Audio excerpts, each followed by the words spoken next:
අවංකවම අපේ හාමුදුරනේ අපි මේ උත්සාහ කළේ අපේ රට අයිස් වලින් ස්වයං පෝෂිත කරලා මේ පුංචි දිවයින ආසියාවේ ක්‍රිස්ටල් මෙත් හබ් එක කරලා රටට විදේශ විනිමය ගේන්න. ඒ වෙනුවෙන් අපි මනම්පේරි මහත්තයා එක්ක දිවි හිමියෙන් වැඩ කළේ.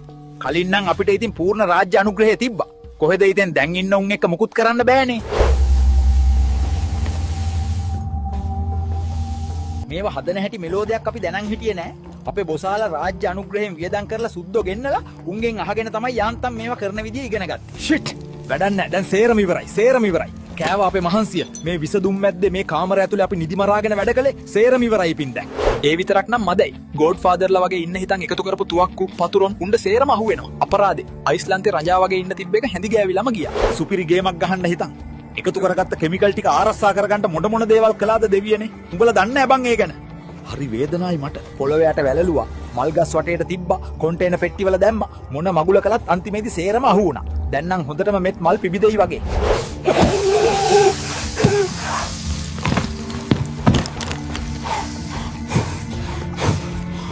ඊටත් වඩා මේවා විස වෙලා අපේ තුන්ද දෙම්ම සෙත්ත පෝච්චි අයිස් සිකුණලා බිලියන පතියෝ වෙන්න තිබ්බ හීන සේරම ඉවරයි. දැන් වෙන කරන්න දෙයක් නැහැ.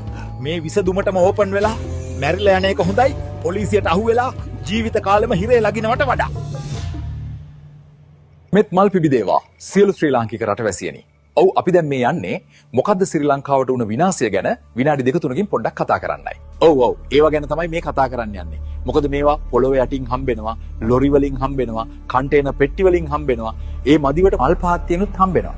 ටික දවසකින් මාළු ටැංකි වලින්, ගොටුකොළ පාත්ති වලින්, කුඹුරේ නියරවල් ඇතුලෙන්, වක්කඩ මැද්දෙන් එහෙම හම්බුනොත් පුදුම වෙන්න එපා.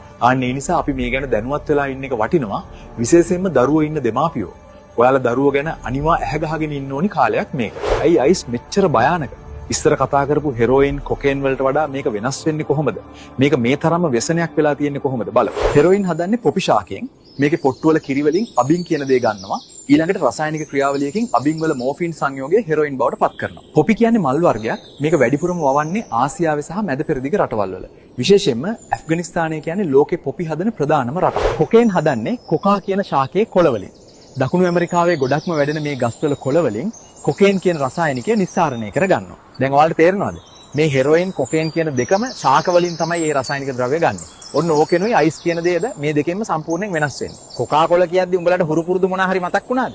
නෑ ඒවේ කොකේන් නෑ. දැන් කොකා කෝලා වලට කොකේන් සේරම අයින් කරපු කොකා කොලා නිස්සාරණයක් තමයි ගන්න. හැබැයි ඉතින් උඹලා ඔය කොත්තු කද්දි රයිස් කද්දි ඒක නැතිව මේක කැවෙන්නේ නෑ වගේ කරපු ඇඩ් කැම්පේන් වලට රැවටුණාට ඕකත් ඇඟට ගුණදායක එකක් එහෙම නෙවෙයි පුතේ. හරි එහෙනම් මේ අයිස් එහෙම නැත්නම් ක්‍රිස්ටල් මෙතාම්ෆෙටමින් මේක කිසිම ශාකයක් සම්බන්ධ නැති තනිකරම කෙමිකල් එකක්. අන්න ඒකයි මේක අතිශය භයානක වෙන්නේ. මේක පවුඩර්, කැට, පෙති ඔය එක විදියට එනවා මේ වෙද්දි. මේ කැට හැටියට තියෙන එක ඇත්තටම අයිස් කෑලි වගේ. ඒකයි මේවට අයිස් කියන්න පටන් ගන්න තියෙන්නේ. මිනිස් මොලේ තියෙනවා එක කොටසක් සතුටේ හෝමෝනය. ඒ කියන්නේ ඩොපමින් හෝමෝනය නිපදවන. මේක හදන සෛල අවුස්සනවා. මේ අයිස් මොලේට රිංගුව ගමන්. මොලේ කවදාවත් හදපු නැති තරම් ඩොපමින් හදන්න පටන් ගන්නවා. ඉතින් මේ ගස්පු එකාට දැන් පට්ට සතුටුයි. ඉතින් හොඳයිනේ. උඹලට එහෙම හිතනවද? ඉතින් අපි සතුටින් ඉන්නනේ මේ හැමදේම කරන්නේ. එහෙමද? නෑ මේ අපි හිතන දේ නෙවෙයි. මේක මුලින් සතුට පෙන්නලා තමයි එන්නේ. ඉතින් මූ හරි ආසාව වෙනවා. ඔන්න අයිස් වෙනවා, මොලේ සෛල අවුස්සනවා, ඩොපමින් කදනවා, පුදුමාකාර සතුටක් දැනෙනවා. ඉතින් මේකට ඇඩික්ට් වෙනවා. දැන් දිගින් දිගටම අයිස් වෙනවා. හරිම සතුටින් ඉන්නවා. ඔය විදිහට මුගේ මොලේ කිසිම දාක නොහදපු තරමේ ඩොපමින් හදන්න ගන්නවා. ඇත්තට මොකද්ද මේ වෙන්නේ? ක්‍රිස්ටල් මෙත් ඇවිත් ඩොපමින් හදන සෛල මරවා අසීමිත විදියට මහන්සි කරවලා වැඩ ගන්නවා. ටික ටික මේ සෛල අඩපණ වෙනවා. සෛල කම්මැලි වෙනවා. අයිස් ටිකක් ලැබුණොත් විතරක් අමාරුවෙන් ඩොපමින් ටිකක් හදනවා. ඒ හැර ස්වභාවික විදියට ඩොපමින් චුට්ටක්වත් හදන්න මේ සෛල වලට බැරි වෙනවා. දැන් මොකද වෙන්නේ? මේ ඩොපමින් තමයි අපිට සතුට දනවන දේවල් නැවත නැවත කරන්න කියන්නේ. දැන් ස්වභාවික සතුට දැනෙන ක්‍රම වලින් ඩොපමින් හැදෙන්නේ නැහැ. එතකොට මොලේ තව අයිස් ඉල්ලනවා. ඔන්න ඕකයි ඇඩික්ට් වෙනවා කියන්නේ. ඕක සති 2-3ක් ඇතුළත වෙනවා. මොලේ ඩොපමින් හදන සෛල සේරම මැරිලා යනවා. අනේ තව අයිස් ගහනවා. කාලයක් යද්දි ඩොපමින් හදන්නේ කෙමිකල් එකෙන් විතරයි. එතකොට අර ස්වභාවික මිනිස්සයා තනිකරම සොම්බියෙක් වගේ වෙන්න ගන්නවා. අනවශ්‍ය බයක් ඇඟ ඇතුළට යනවා. එහෙම නැත්නම් සම්පූර්ණයෙන්ම තිරිසනෙක් වගේ හැසිරෙන්න ගන්නවා. මං අහන්නේ ඔයාගේ දරුවෙක්ට මෙහෙම වෙන්න දෙන්න ඕනිද? මේකේ භයානකම කොටස තමයි මේක කරන කෙනාට තේරෙනවා අයිස් නිසා තමයි මේ විනාශය වෙන්නේ කියලා. ඒත් නවත්ත ගන්න බෑ. ඇත්තටම එයාට ඕනි අයිස් නෙවෙයි. එයාට ඕනි ඩොපමින් විතරයි. ඒත් ඒ දේ ලැබෙන්නේ අයිස් වලින්. මිනිස්සෙක් සාමාන්‍යයෙන් සතුටටපත් වෙන කිසිම දෙයකින් මේ මිනිස්සයාට සතුටක් ලැබෙන්නේ නැහැ. හරි. දැන් මේව කීව එකත් මේවා ප්‍රොමෝට් කිරීමක් වගේ කාට හරි හිතෙනවනම් නෑ. මේක මම කීවේ විශේෂ හේතුවක් හින්දා. මේ පහුගිය දවස් කීපේ නිවුස් ටික බැලුවද? ක්‍රිස්ටල් මෙත් හෙවත් අයිස්. මේ අහුවෙන අහුවිල්ලට කාටද කියන්න පුළුවන්? ඔයාගේ දුව පුතා එහෙම නැත්නම් ඔයාගේ ආදරණීයම කෙනා ගාවට මේක ඇවිත් නෑමයි කියලා. උඹලා දන්නේ නැති වුණාට මේ සමාජයේ ඉහළම ඉන්න උනුත් පහළම ඉන්න උනුත් ඔය දෙක අතරමැද්ද ඉන්න උනුත් මේකට අහු වෙලා ඉවරයි. ඉතින් මේක වසංගතයක් මචං. එක්තරා පිරිසක් උත්සාහ කළේ අයිස් නිෂ්පාදනාගාර අපේ රටේ හදලා මේ මුළු රටටම අයිස් බෙදන්න. ඔව් උඹලා අපේ දරුවෝ සේරම විනාශ කරන්න ප්ලෑන් කළේ. මොකක් හරි වාසනාවකට ඒ හැමදේම දැන් අහු වෙනවා. ඒවා පිටිපස්සේ හිටපු මහ මොලකාරයොත් කවුද කියලා තව ටික කාලෙකින් මුළු රටටම දැනගන්න ලැබේවි. හැබැයි මේවා සෑහෙන තොගයක් දැනටත් රට පුරා යනවා. ඉතින් උඹලට දැන් ටිකක් වැඩිපුර හිතන්න කාරණයක් තියෙනවා. ඒ තමයි උඹලට වටින මිනිස්සු ගැන. තරුණ වයසේ ළමයි ඉන්න අම්මලා තාත්තලාට මුලින්ම කියන්නේ වෙනදට වඩා විමසිල්ලෙන් ඉන්න. එයාලට කරදරයක් නොවන ගානට හොඳ සෙවිල්ලෙන් ඉන්න. ඔයාට ඉන්නේ දුවද්ද? ඒක නිසා අවුලක් නැහැට වගේද? නෑ ගෑනු ළමයි කියලා නෑ. එයාලා ගැනත් විමසිල්ලෙන් ඉන්න.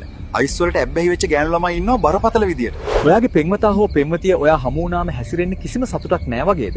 ඒ වගේම එයාගේ පෙනුමේ වෙනසක් පේනවා නම් ඔයා අනිවාර්යෙන් මේ ගැන විමසිලිමත් වෙන්න. ඔයාගේ දුව පුතා පාවිච්චි කරන භාණ්ඩ අතරේ නැත්නම් කාමරවල මෙන්න මේ වගේ සිරින්ජරයක් එහෙම නැත්නම් කළු ගහිච්ච හැන්දක් වගේ දැක්කොත් ඒ ගැන යාගෙන් අහන්න. ඔයාගේ හොටෙල් එකට එන ෆොරිනර්ස්ලා ගැන හොඳ කල්පනාවෙන් ඉන්න.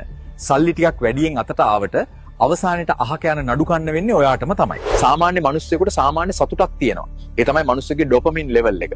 ඒ සතුට පිළිබඳව අපිට ස්වභාවිකව දනවනවා. ඒකට 100% කියනවා අපි. ඔන්න අපි කැමැතිම රස කෑමක් කෑවොත් අපේ සාමාන්‍යයන් තියෙන ඩොපමින් ලෙවල් එක තව 50ක් විතර වැඩි වෙලා 100ට 150ක් වෙනවා. අපිට ගොඩාක් සතුටක් දැනෙන කෙනෙක් මුණ ගැහුනොත් ඔන්න අපේ 100ට 100 තියෙන ඩොපමින් ලෙවල් එක තව 100ක් වැඩි වෙලා 100ට 200ක් විතර වෙනවා. ඒ සතුට දැනෙන දේ නැවත කරන්න හිතෙන්නේ අපි ඩොපමින් වලට කැමති නිසා. නමුත් අයිස් වලින් මේ 100ට 100 තියෙන සතුට తాවකාලිකව 11000ක් කරනවා. මේ විදිහට අයිස් ඉඳ 10 ගුණයක් විතර වැඩිපුර ඩොපමින් හැදෙද්දී සුපිරි බලයක් ලැබුණා. දැන් නිදි මරාගෙන සුපිරි ගේමක් ගහන්න පුළුවන් කියලා මට හිතෙනවා. මුලින්ම ඇඩික්ට් වෙන්නේ අන්න ඒ తాවකාලික හැඟීමට. ඊට පස්සේ නොනවත්වා මැසිමක් වගේ වැඩ කරන ඇඟ සති දෙක තුනක් යද්දි සම්පූර්ණයෙන් විනාශ වෙලා යනවා. ඇඟට තවදුරටත් මේ කන්නේ නැතිව නිදන්නේ නැතිව යන ජීවිතේ දරා ගන්න බැරිව ඇඟ දිරන්න ගන්නවා. මේක ගැන හරියටම පැහැදිලිවම කෙටියෙන් කියනවා නම් අයිස් වලට පුළුවන් ඔයා සාමාන්‍යයෙන් විඳලා තියෙන සතුට වගේ 10 ගුණයක తాවකාලික සතුටක් ගේන්න. ඒ අයිස් වලටම පුළුවන් ඔයා උඩරිම විඳලා තියෙන දුක වගේ 100 ගුණයක් දුක ගේන්න. ඒ විදිහට තමයි මේකට ඇඩික්ට් වෙන කෙනෙක්ගේ අවසානය සිද්ධ වෙන්නේ. ඉතින් උඹලගේ දුවලා පුතාලා යාළුවෝ නෑතෑයෝ ආදරය කරන අය මේ වගේ මේකට අහු වුණොත් දැන් අමුතුවෙන් කියන්න දෙයක් නෑ නේද මේකේ භයානකකම ගැන. ඒ හින්දා උඹලගේ ළඟින් ඉන්න අය ගැන පොඩ්ඩක් අවධානයෙන් ඉඳපන්. අපි දන්නේ නෑ මේ අහුවෙන අහුවිල්ලට මේවා අපේ උන්ගේ ජීවිත දැනටම බිලි අරන්ද කියලා. උඹේ ළඟින්ම ඉන්න එක.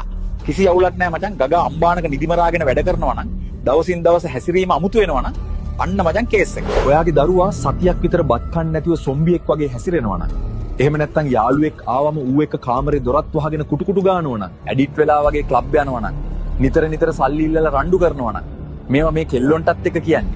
උඹලගේ කොල්ල ගැන සෙවිල්ලෙන් ඉඳපල්ලා. ඒ වගේම තමන්ගේ ගමේ කවදාවත් නොදකපු අය ඇවිත් ලහියේ දින කීපයක් මොන හරි සැකකටයුතු දෙයක් කරනවා වගේ දැනෙනව නම් මීටරෙන් ඉඳපල්ලා. ඒ සමහර විට උන් ඔයාගේ ගම නගරයේ අයිස් වලින් ස්වයං පෝෂිත කරන්න අයිස් ෆැක්ටරියක් දානවා වෙන්න බැරිත් නෑ.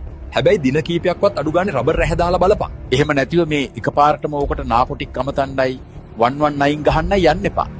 කවුරු හරි මිනිස්සෙක් ගයක් හදනවා වෙන්නත් පුළුවන්නේ. අල්ලපු ගෙදරත් එක්ක තියෙන ඇරියස් එකට මොකක් හරි එකක් වෙනවා කියලා පොලිසියට කෝල් කරනවා වගේ ගොබ්බ වැඩ නොකර රට ගැන හිතලා නිවැරදි පණිවිඩයක් දීපල්ලා. එහෙම නිවැරදි තොරතුරක් කියන්න පුළුවන් හොඳම තැන තමයි 0.112 343 333 නාකොටික් සෙක්ෂන් එකේ හොට්ලයින් එක. ටික කාලයක් යද්දි දත් දිරනවා. අවුරුදු 20 මිනිස්සයාට 40ක් පේන්න ගන්නවා.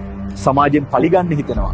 තමන්ගේ ජීවිතයට හරි හානි කරගන්න හිතෙනවා. මේ තමයි ක්‍රිස්ටල් මෙත් වල අවසාන කලාපය. මේ කැලලට එනකොට 10 ගුණයක සතුට කතාව නෑ. තවදුරටත් අපේ ශරීරයේ සාමාන්‍ය තරමටවත් ඩොපමින් හැදෙන්නේ නෑ. ඩොපමින් හදන සෛල තවදුරටත් වැඩ කරන්නේ කිමිකල් වලට විතරමයි. ඒක දරා ගන්න බෑ. ඒ දුක නිසායි ආයෙම ඉල්ලන්නේ නැතුව අයිස් වලට තියෙන ආසාවකට නෙවෙයි. අඬනවා, වැළපෙනවා, ජීවත් වෙන්න. ඒක ඉල්ලන්නේ දැන්. නැතුව සුපර්මෑන් වෙන්න නෙවෙයි. ඒ සුපර්මෑන් වගේ සතුරු කතා සේරම ඉවරයි. දැන් ඉල්ලන්නේ ජීවිතේ විතරයි. ඔන්න ඔය නිසායි මුළු ලංකාවෙම මෙත් පිබිදෙන්න කලින් මේ ගැන පොඩ්ඩක් හරි දැනුවත් වෙලා ඉන්න කියලා කියන්නේ.